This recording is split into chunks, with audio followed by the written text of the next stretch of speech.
This did nobody check him for no steroid. I said,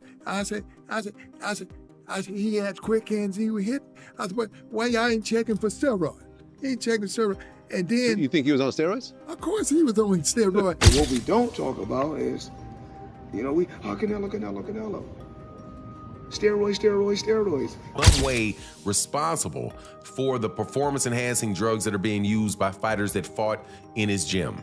Specifically, off the top of my head, you have Canelo Alvarez. Canelo Alvarez had popped for clenbuterol. Boxing legend Evander Holyfield has publicly thrown down the gauntlet, accusing Canelo Alvarez of potential steroid use, with tensions mounting before the Canelo versus Terrence Crawford matchup.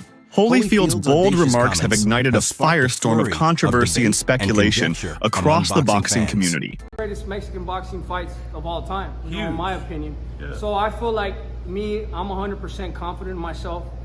If Canelo was 100% confident in himself, I don't know why he wouldn't fight me, especially since, seeing that everybody in his team is on steroids, which means including him, so he never got off You think he's on steroids? Of course. How does five... You saw De La Hoya How do five people out of your camp get tested positive for steroids? Right. You know what I mean? All those fucking dudes in that camp are dirty. Yeah. Although Holyfield has not accused Canelo of using steroids outright, he has made it clear that competitors who test positive for illegal substances should face harsher sanctions.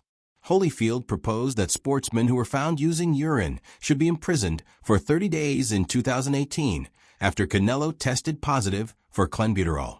Alvarez failed a drug test before his big Triple G fight in May, and he's blaming Mexican cows. All right, here's the deal. 2 months until the rematch with Gennady Golovkin on May 5th is going to be the big fight, and he's been taking drug tests leading up to the fight, standard operating procedure. This time he popped for a substance called clenbuterol, which is a banned substance. As a matter of fact, it helps you cut weight. A lot of people use it illegally to cut weight while maintaining muscle mass. He is saying he did not cheat. He's not a cheater. I did not intentionally take clenbuterol. Problem is, I've been training in Mexico and eating contaminated cow beef. That's what he's saying. There's a problem apparently in Mexico where some of the cattle are being injected with clenbuterol, which helps cows. It's illegal in the United States, but some places outside the United States, even some places in the United States, will use clenbuterol to grow bigger cows, to up the protein content in the meat. And he's saying that what he had was contaminated meat because his training center is in Mexico and there's a problem with Mexican meat down there. He even issued a statement saying, quote, "I'm an athlete who respects the sport, and this surprises me and bothers me because it had never happened to me. I will submit to all the tests that require me to clarify this embarrassing situation, and I trust in the end the truth will prevail." So far, the fight with Gennady Golovkin is still on. He's still dead set on making that fight. Floyd Mayweather has publicly chastised the boxing community for what he sees as a double standard when it comes to Canelo Alvarez's use of steroids. Mayweather argues that whereas certain fighters are subject to close examination, others, like Canelo, are given more leeway because of their prestige and marketability. He contends that this discrepancy compromises the integrity of the sport and enables some people to avoid responsibility. Mayweather highlights that using urine not only amounts to cheating, but also presents serious health dangers, endangering the legitimacy of the sport. But what we don't talk about is, Canelo. Steroids. They don't talk about that. So we don't know. We really don't know all the fighters he beat. He could have been not clean in a lot of fights. Canelo, and the list goes on and on about athletes that's been cheating. Been accused of cheating or been proven? No, been proven too. It's been proven. Yeah. Oh, well, Canelo. Oh shit. This been proven. Lance Armstrong. Okay. And then Canelo talking about it was the steak that it was the meat that he was eating. So okay, now you eating. I guess you're eating steroid cows. Man, these boys kill me. David Benvitz has accused Alvarez and his whole squad of utilizing steroids in public. Given the quantity of positive steroid tests in Canelo's camp, he wondered why, if he were genuinely confident, Canelo would avoid a fight with him. The two boxers' long-standing antagonism has been heightened by Ben's remarks, in which he implied that Canelo's squad is dishonest because of numerous failed steroid tests. When the greatest Canelo came out, the one that you guys seen that fought Triple G the first time, bro, dude popped dirty for clenbuterol, bro. Why do you think the second fight didn't happen? So for me, seeing that was the best Canelo I've ever seen. But that was Canelo off of steroids. Everybody else that he's fought fought Amir Khan, he fought Daniel Jacobs, he fought, what the is his name, Billy Joe Saunders, Caleb Plant. These guys are all weak, bro. So for me, that's why I feel like I see Canelo Alvarez and I see like, he's not as good as everybody thinks. Because the best one that fought Golovkin that first time was off clenbuterol. That was the best Canelo I've ever seen, and that's why he looked so good, because he was off clenbuterol. So with the Canelo, he even got suspended for like 7 months. So it's guaranteed he was guaranteed took it. He said that he ate meat that was tainted in Mexico. Now let me ask you that question. I've talked to people. They said for him to test positive off a piece of meat, he would have had to eat the whole. Due to several drug accusations against fighters he coached, Eddie Reynoso's gym has come under heavy investigation. Reynoso's trainer, Canelo Alvarez, is notable for having been connected to previous steroid scandals. A number of fighters from Reynoso's camp have tested positive for illegal substances, prompting critics to question the supervision and training environment.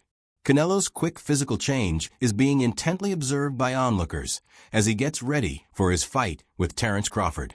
Addressed serious accusations about his gym.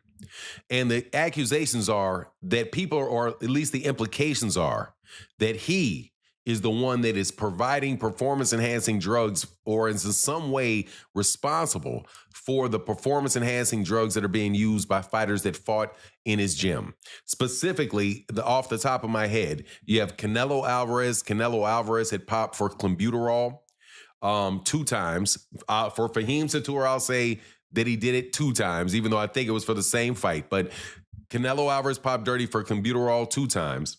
You have Luis Nery, who had tested positive, but I think Luis Nery tested positive before he was with Eddie Reynoso. Then you have Ryan Garcia, who popped dirty after he left Eddie Reynoso and went over to Derek James. And then you have Oscar Valdez. Oscar Valdez popped dirty while he was with Eddie Reynoso, but at the time he was still allowed to fight. You also clearly see that you have an issue with the fight that's coming up with Canelo Alvarez and Terence Crawford, in that you have one guy that tested positive and you have another guy that looks like he's using in order to get up and continue to climb up weight classes. You know, at a certain point in time, and this is something that Rolly Romero had said, certain point in time, your body just doesn't do that. At a certain point in time, your body just doesn't do it. I'm 6'2", 200, and should weigh about 210. Closer to 250, but I should weigh about 210. I'm not going to get up. If I was 210 now at 50 years old. Gaining significant muscle bulk organically in one's 30s is especially difficult, according to some boxing analysts. But Canelo Alvarez's latest physical change, which has made him appear noticeably bigger than in prior years, has sparked doubts about the veracity of his muscle growth. This investigation is heightened by the past drug claims involving Eddie Reynoso's training facility and gym. A number of fighters from Reynoso's camp have notably tested positive for illegal substances, raising questions about the training atmosphere and methods.